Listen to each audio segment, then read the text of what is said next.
Christ of the Covenants Session 72 诸约中的基督第72讲。我们来到这本书的尾声，新约它与旧约的连贯性却又是新的约，这个我们讲完了。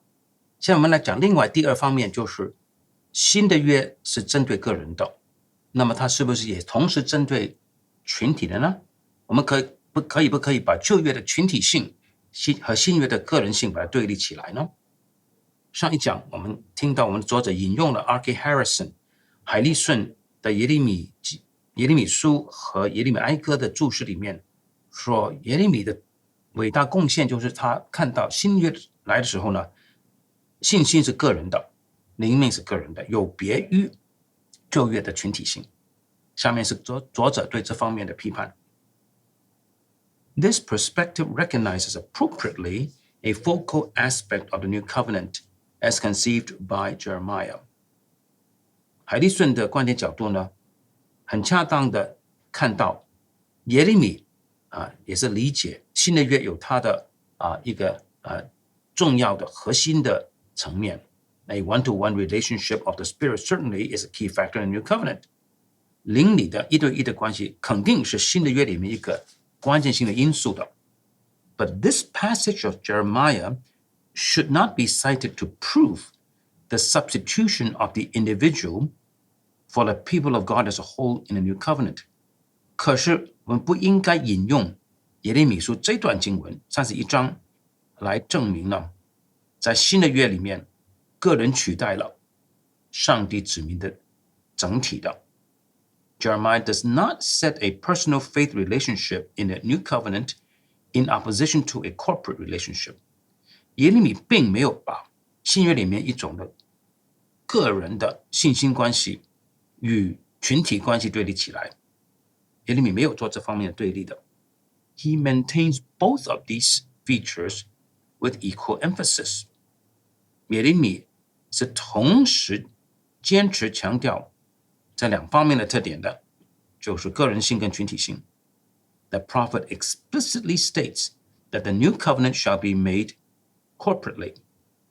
耶利米明文指出，新的约是要与群体设立的， not just with individuals, but fully in accord with the whole pattern of God's dealing with his people throughout redemptive history. This new covenant shall be made with the house of Israel and with the house of Judah. Jeremiah 31:31. 新的约不单单是与个人设立的，新的约乃是符合整个救赎历史里面上帝怎么处理他的子民的样式。就是说，这个新的约是与以色列全家和犹大全家设立的。耶利米31章31节。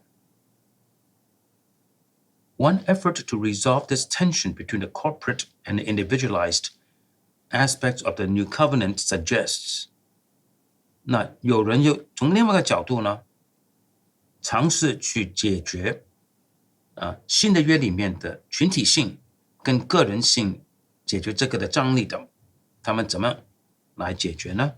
Suggests that the new covenant functions individually in a church age, but that it shall function corporately only with respect to ethnic Israel in the age to come. 他们做出这方面的建议。他们说，新的约在教会时代呢，是以个人性来运作的，就是针对个人的。但是到了来世的时候，特别针对以色列民族呢，新的约就有它的群体性的运行了。According to the Old Schofield Bible, 根据老旧的斯可夫圣经， the new covenant secures the perpetuity, future conversion, and blessing of Israel. 新的约呢，保证了以色列蒙福的永久性，以色列未来的回转，而以色列必然得到的福分。再说一次，新的约保证了以色列他们蒙福的永久性，未来的回转和得福。But at the same time, it secures the personal revelation of the Lord to every believer. 但是同时呢，新的约也保证对每一位信耶稣的人呢，上帝会个别的向他们显明的。下面是我们的作者对这方面时代论的看法的批判。Such a dichotomizing of the prophecy of Jeremiah would have the effect of destroying the unified message of the prophet. 这样子来把耶利米的预言呢，用二分法来理解呢，它的结果就是毁掉先知的信息的统一性。If the new covenant is being fulfilled today, it should be expected that both the corporate and the individualistic elements currently are finding realization. 假如我们认为新的约今天是在实现的话呢，那我们必须预期呢，今天群体的因素和个人因素同时都在实现到。The corporate dimension, which played such a vital role in God's Old Testament dealings with his people, must not be omitted from the present realities of the new covenant. 在今天新的约的事实我们不可以漏掉上帝与他的子民的群体性的层面的。这个在旧约的时候是多么的重要的一个层面，新的约也不可以漏掉。Relief from the tension between individuality and corporateness in a new covenant may be provided by considering two questions. 我们需要处理两个问题，那么可能帮助我们疏解新的约的个别性的和群体性的张力的。两个问题，第一个问题 ，Who is the corporate community called Israel? 被称为以色列的这个群体是谁呢 ？And 第二个问题是 ，What is biblical corporateness? 圣经所讲的群体性是什么？第一个问题 ，Who is the corporate community called Israel? 以色列是谁？圣经称为群体的这个群族，以色列是谁呢？ The question, who is Israel, plays a vital role in resolving the tension between individuality and corporateness in a new covenant. 当我们想要解决新的约里面的个人性跟群体性的时候，谁是以色列？这个问题是扮演重要的角色的。Israel, in its very essence, represents the corporate dimension of the covenant. 以色列本质上就代表着约的群体的层面。But who is to be understood by the term Israel? 可是我们要怎么理解以色列这个词是指谁呢？ Though often overlooked, it should be plain from the beginning of the chosen nation's history that an Israelite could not be defined simply as a person ethnically descended from Abram. 虽然我们往往忽视一件事，但是从这个选民的历史一开始，我们就应该看到很明显的一个以色列人的定义，不能够仅仅是从亚伯拉罕的后裔中的血缘。一个以色列人不仅仅是从血缘的角度来看，是亚伯拉罕的后裔。Throughout Israelite history, 在整个以色列的历史中 any Gentile could become a full-fledged Jew by professing the faith of Abraham. 任何一个外邦人借着好像亚伯拉罕这样子有信心，就可以成为一个不折不扣的犹太人的。At the same time, 与此同时 any one of Abraham's racial descendants could be declared not a part of the covenant nation of Israel by the violation of the covenant. 与此同时，亚伯拉罕的后裔中，任何人若违背了约，可以被宣称为不属以色列的约民的。The biblical perspectives on this question stubbornly resist efforts to force a definition of Israel along purely ethnic lines。圣经在这个问题上的观点角度呢，是坚持的以色列的定义不可能纯粹是血缘方面的定义。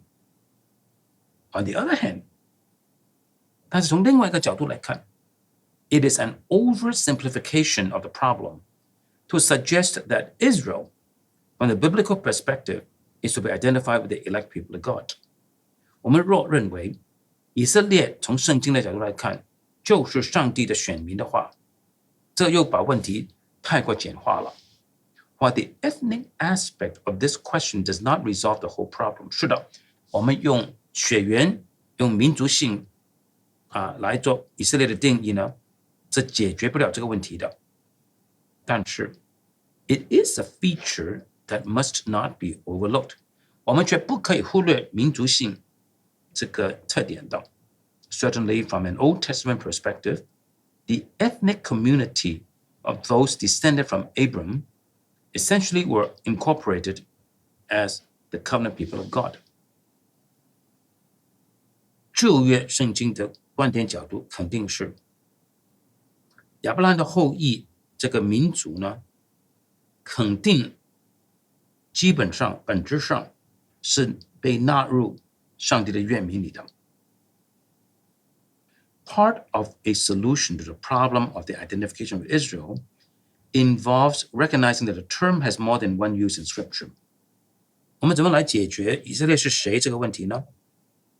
其中一方面的解决的方法，就是要承认圣经里面以色列这个词有不止一种的用法。No effort will be made at this point to explore or define more carefully the various shades of meaning attaching to the term Israel in Scripture。我们在这里呢，不会花什么篇幅来讲圣经里面以色列这个字有多少不同的含义。我顺便一提，作者也写了一本书，叫做《The Israel of God》，上帝的以色列，神的以色列，讨论以色列的过去、现在跟未来的。However, one significant usage of the term that may be helpful for the question of Jeremiah's prophecy should be noted。可是，我们必须注意到，以色列这个字有一种重要的用词法，这可能帮助我们去理解耶利米的预言的。Old Covenant Israel may be regarded as a typological representation of the elect people of God。旧约的以色列可以被看为是上帝的选民的一个的预表。This assertion does not intend to suggest that Israel functioned merely in a typological role。说出这一点呢的意思，并不是说以色列只不过扮演了预表这个角色的。But from an old covenant perspective， 但是从旧的约的观点角度来看 ，one significant aspect of Israel's existence was the nation's typological representation of the children of Yahweh。以色列的存在的其中一个重要的层面，就是它是耶和华的选民的预表。下面是作者提出一些的例子。The Old Covenant serpent of brass typologically anticipated the New Covenant Christ cursed on the cross。旧约里面的铜蛇，它就是在十字架上被咒诅的基督的预表。The Old Covenant tabernacle typologically anticipated the New Covenant dwelling of God in the midst of His people。旧约里面的会幕预表了在新约时期，上帝住在他子民中间。The Old Covenant nation of Israel typologically anticipated the New Covenant reality of the chosen people of God assembled as a nation consecrated to God。同样的，旧约里面以色列民这个国家呢，也是个预表，预表着在新约上帝的选民呢被召聚起来，成为一个分别为圣给上帝的国度。When Jeremiah specifically indicates that the new covenant will be made with the house of Judah and with the house of Israel, this perspective must be kept in mind. 所以当耶利米明文指出新的约是与犹大全家和以色列全家所设立的时候，我们必须记得这个观点角度，就是这个预表的观点角度。If the new covenant people of God are the actualized realization of a typological form, and the new covenant now is effect, 假如在新约的上帝的子民是具体的实现了一个预表，就具体的实现了旧约的以色列民这个预表。同时，假如或者既然新的约目前是生效的， those constituting the people of God in the present circumstances must be recognized as the Israel of God. 那么在目前的情况，新约的情况，构成上帝的子民的人呢，我们必须承认他们就是神的以色列。As a unified people, the participants of the new covenant today are Israel. 新约的神的子民是一个合一的子民，所以在新的约，今天在新的约上有份的人呢，就是以色列了。下面第二个问题 ，What is biblical corporateness？ 根据圣经，群体性是指什么呢？ Biblical corporateness must be understood first of all as an essential reality of the covenant. 首先，我们必须理解，根据圣经呢，群体性是恩典之约的一个核心的一件的事实。God covenants corporately and not simply individually. 上帝是与群体立约的，不仅仅是与个人立约的。The concept of the covenant inherently presupposes a people with whom the covenant is established. 约本质上就预设着有一群人，约是与他们设立的。The communal aspect of the covenant relationship is forever present. 约永远有着这个群体的层面的。Secondly, 第二 Biblical corporateness refers to a gracious promise to be claimed by faith. 圣经的群体性呢，是指着上帝恩典的应许，这个应许是由信心领受的。The promised dimension of biblical corporateness appears plainly in the provisions made along genealogical lines. 圣经里往往把约里面所提供的福分是透过家谱延伸到后代的，这个就很清楚地指出，圣经的群体性呢是有着应许这个层面的。By entering into the covenant relationship, God not only makes promise concerning the salvation of the individual believer. 当上帝进入到约的关系的时候，他不仅仅对个别的信徒做出救恩的应许的。He also offers promises with respect to the seed of the covenant participant. 他同时也把应许赐给这个在约里面有份的后代或者 seed. This genealogical dimension of the corporate concept of the covenant occurs repeatedly with respect to the various covenants of Scripture. 圣经里面不同时代的约里面，我们都可以看到这个后代的层面，多次的显明了约的群体性。It is not lacking in the prophetic development of the new covenant. 而当先知们发挥新的约的预言的时候，也不缺乏这个后代的这个概念。In Jeremiah 32:39, 耶利米32章39节 The genealogical promises of the covenant find explicit repetition with respect to the everlasting covenant. 给后代的应许呢，是明文的，透过这个永远之约说出的。This particular verse appears in a context which parallels most closely the New Covenant prophecy of Jeremiah 31. 耶利米书32章39节的上下文呢，与耶利米书31章的新约的预言呢，是平衡的一个上下文。This section restates essentially every element of the New Covenant found in Jeremiah 31. 32章的这一段呢，本质上重复了31章的新的约里面的每一个因素。According to Jeremiah 32:39, 根据第32章的39节 ，The Lord promises that 耶和华应许说 He will give Israel one heart and one way that they may fear Him forever, for the good of them and of their children after them. 我们来读耶利米第32章的第39节。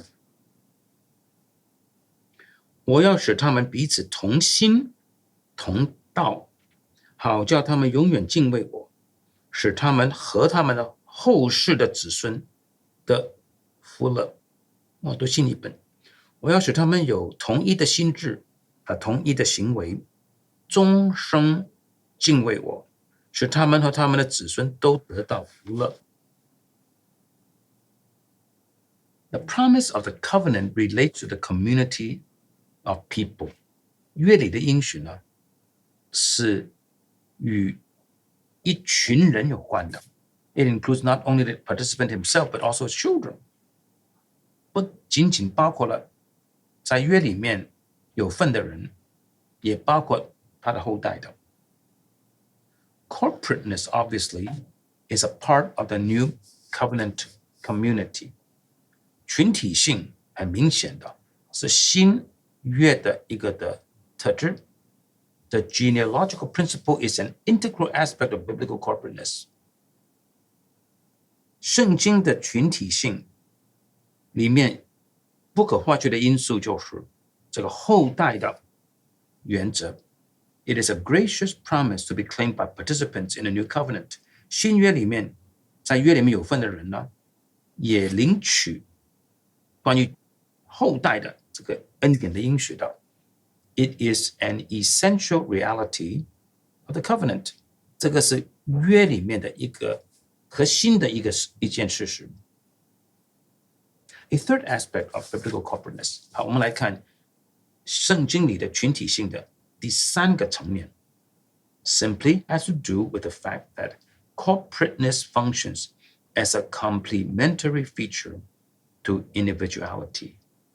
第三个层面就是一个简单的事实，群体性和个人性两个特点是相辅相成的。Corporateness and individuality are not mutually exclusive principles. 两者并不是彼此排除的原则。